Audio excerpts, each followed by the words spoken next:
And then obviously we had a very public situation with our portal signee that signed with Clemson, moved to Clemson, went to class, trained, and now he's no longer at Clemson. So I know y'all have heard a lot about that. My objective today is to just provide a little bit of clarity, a little bit of context as to what happened with this situation. So first of all, we did everything right. Kid goes in the portal, we reach out, he's interested, comes and visits Clemson, says this is where he wants to go, and we sign him. He moves to Clemson, again, rents an apartment, buys a car, goes to class for a week, trains, team meeting, position meetings, writes out his goals for the semester, like full-blown, like let's Clemson student, like we're rolling. And so, and then all of a sudden, not here anymore. So how did we get here? Well, Sunday, January the 4th, Jordan Sorrells had his first conversation with Ryan Williams, the agent.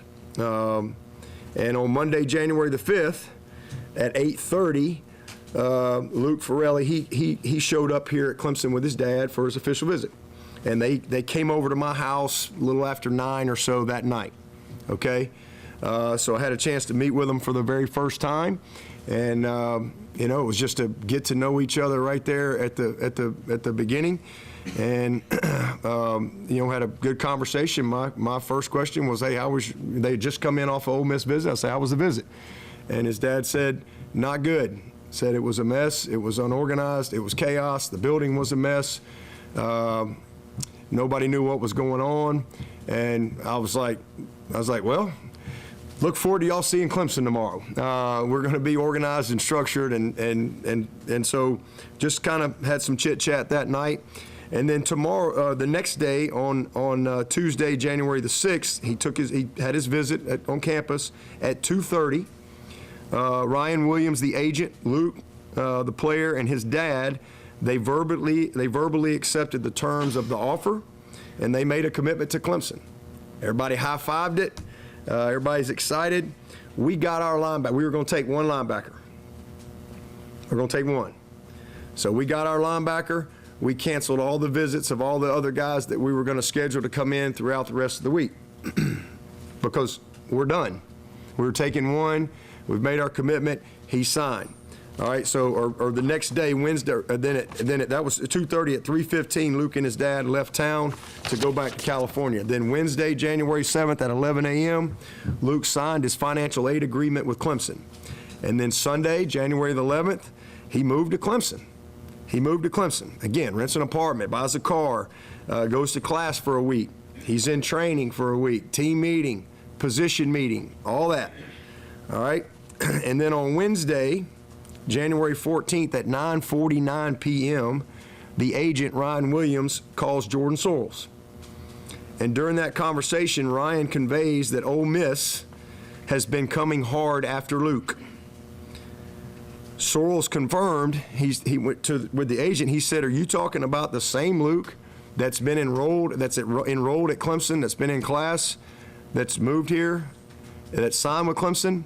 And the agent assured him, yes, the same one. But he also assured Jordan Sorrells that Luke had no intention of leaving Clemson, but just thought y'all should be in the loop and check up on him tomorrow. So Thursday, January 15th at 11:45 a.m., just this past Thursday, Jordan came to me and he told me about the conversation that he had the night before with the agent at 9:49. And so I told Sorrells, I directed Sorrells, hey, you reach, I don't know, I said, who's their GM? He said his name is Austin Thomas. I said, will you reach out to their GM? He said he knows him. And I said, listen, this guy has been a head coach for 4 weeks. I said, you reach out to the GM, I'm going to give him some grace. And you let him know that we know what's going on, all right? And if he doesn't cease communication, I'm going to turn him in. And so I really thought that would be the end of it, but it wasn't. So after that was 11:45. At 12:10, Jordan communicated to Austin Thomas via text because he was unable to reach him on the phone. And just a few minutes later, at 12:14, they both connected on the phone. The Ole Miss GM, Austin Thomas, and Jordan reiterated our stance one more time. The GM assured Jordan that he had communicated to the agent that he wanted no part of this and that his relationship with Jordan was more important to him than Luke Ferrelli, but that Pete Golding just does what he does, quote, unquote. So at 1:30, Sorrells met with Luke face-to-face in his office, and Luke communicated to Jordan and to Ben Boulware that Pete texted him on Wednesday morning, the head coach at Ole Miss, when he was in his 8 a.m. class. And he said the text message said, "I know you're signed. What's the buyout?" And he also, Luke said that Coach Golding also texted him a picture of a $1 million contract. Luke also mentioned to Jordan and to Ben that Coach Golding had Trinidad Chambliss call him from his phone, and that Coach Golding was there continuing to talk on his phone to push him to re-enter the transfer portal. He also said that Jackson Dart had reached out and called him. But Luke again assured Jordan that he had no intention of leaving. And Jordan kept me in the loop and told me the same thing. So we had a staff meeting on Friday morning, January the 16th, the last day of the portal. At 11:20, Luke called Ben Boulware and told him that Mississippi had reached out again, even though I had kind of let them know the day before, had reached out again, and they had not only reached out, but they had upped and doubled their offer. But Luke told Ben, hey, it's all, we're good. And so Ben told Luke to come to the office and see Sorrells and Coach Swinney and let them know, hey, everything is okay. So when that was over, Ben then texted Jordan Sorrells, and he let him know that Ole Miss had raised its offer to 2 years, $2 million. And again, that he had told Luke to come over and see us and let us know that everything is good. So at 11:57, so 11:20 Luke called Ben, 11:22 he texted Jordan this. At 11:57, Sorrell spoke with the agent Ryan Williams about the situation once again. The agent confirmed that head coach Pete Golding had continued to communicate with Luke and had raised the offer once again. Jordan asked to have Luke to give us the text messages that he had received from Coach Golding, but the agent was hesitant to do that because he didn't want to burn any bridges with Ole Miss, as you never know what will happen down the road. However, the agent communicated that if we were to add a second year at $1 million to the already agreed upon deal with Luke, then they would gladly give us whatever we need in order to turn Ole Miss in. Which Jordan appropriately said, no, we're not doing that. He also communicated that Ole Miss Assistant Director of Player Personnel, I guess it's J-A-I, C-H-O-U-D-A-R-Y, Shortery, I'm not sure, but the Assistant Director of Player Personnel was pushing to set up a Zoom call with them to discuss the details of their contract offer. So that was at 11:57, talking to the agent.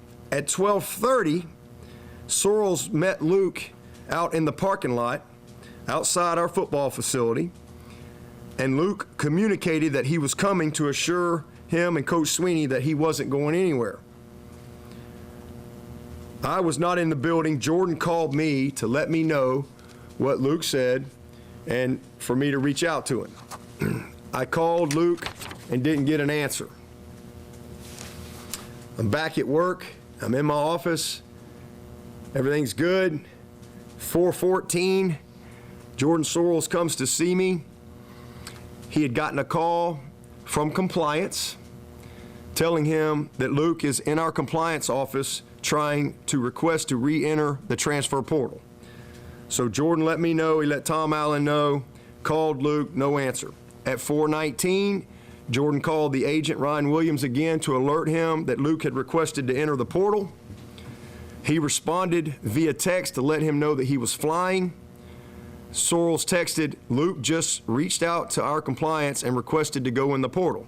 What the heck is going on? The agent's response was, oh, bleep. Let me try and find out. At 4:40, Sorrells and Coach Allen arrived at Luke's apartment. Luke was in the driveway when they got there. His immediate response was, I'm going to Ole Miss. Coach Allen and Jordan spent some time talking to him, and when they departed, he just said, hey, I need to clear my head. At 5:39, Jordan spoke with the Ole Miss GM, Austin Thomas, again to let him know that we knew all that was going on and that we were going to pursue all options to hold them accountable for tampering. And then at 7:20, after a phone call with Tom Allen and Ben Boulware, Luke affirmed his plan to enter the transfer portal, and then he called me and told me the same thing. Once I got word of all this at 4:15 that he was going over there trying to go in the portal, I immediately called our AD, Graham Neff. I also called Commissioner Phillips. He also called the SEC commissioner and others. So, you know, this is obviously a crazy time. We turned everything in to the NCAA. And I'm just going to just say this. This is like there's tampering and then there's blatant tampering. You know, tampering 101 is when you're talking to kids who aren't in the portal. Tampering 201 is when you've already negotiated the deal with the kids not in the portal. Tampering 301 is when you got a kid who's gone in the portal, signed somewhere, moved there, gone to classes, and you're texting them while they're in class. That's like a whole nother level of tampering. And it's total hypocrisy because all this is going on while they, on the other side, are trying to fight their defensive end from going in the portal. They have accused publicly others of tampering with their roster and their players while they are over here tampering. All right, so this is just a really sad state of affairs, and it's, to me, we have a broken system. And if there are no consequences for tampering, then we have no rules and we have no governance. It's really just that simple, okay? This is not, let me be very clear. This is not about a linebacker at Clemson. I don't, listen, I feel sorry for I think it's a symptom of a system that you have a kid that I meet at 9:30 and he's, signing the next day. Like I feel sorry for the young man, to be honest with you. I blame the adults. And again, if you want to have adult world, then there needs to be adult consequences, okay? So, but this is not about a linebacker at Clemson. And I don't want anyone on our team that doesn't want to be here. I would never want that, all right? But let me tell you what it is about. It's about the next kid. And it's about the next kid. And it's about the message that is being sent if this blatant tampering is allowed to happen without any consequences. This is about protecting our program. This is about college football. That's what this is about. I stay in my lane most of the time. I've seen a lot of things in my days, and I'm like, hey, man, you just do whatever you're going to do. But here's what I'm going to do. I've always just kind of stayed in my lane and handled my business. And I've stayed focused on Clemson. But I am not going to let someone just flat out tamper with my program. If you tamper with my players, I'm going to turn you in. It's just that simple. And again, maybe I'm wrong. Maybe they've done, maybe this isn't tampering. I don't know. Maybe I just need to get some clarification on what tampering is. But I understood tampering to be if someone is signed and in classes and not in the portal, because he's not in the portal, he had to re-enter the portal, then that's the definition of tampering. So if it's not, then my apologies. But that's what I see as tampering. So there's a lot more I could say, but I'm going to let the NCAA handle this, and I'm going to let them do their job. And I'll say this shouldn't be a 3-year or a 3-month investigation. This might take 3 days. They're either going to tell the truth or they're going to lie. It's one of the two. But you ain't got to go, all you got to do is get the phone. This is not complicated. This is very simple. And let me make this clear too. I'm not out to get anybody fired. That's not my objective in this. I'm not out to get anybody fired, but there has to be accountability and consequences for this type of behavior and total disregard for the rules. If this happened in the NFL, which is an actual league with rules, they would be fined. They would take draft picks. They, hit the cap, whatever. Again, I'm not trying to get anybody fired. I just want accountability, and there should be consequences for a total disregard for the rules. And this is such a terrible example. It's a terrible example for young coaches in this profession. And to be honest with you, this is crazy. To me, this situation is like having an affair on your honeymoon. That's basically what we're dealing with. And I know for a fact that this is happening at other places. Because you know why? Because I've had a bunch of coaches over the last week that have reached out to me. And they're going, well, let me tell you what's happened to me. Let me tell you what I know. Let me tell you my story.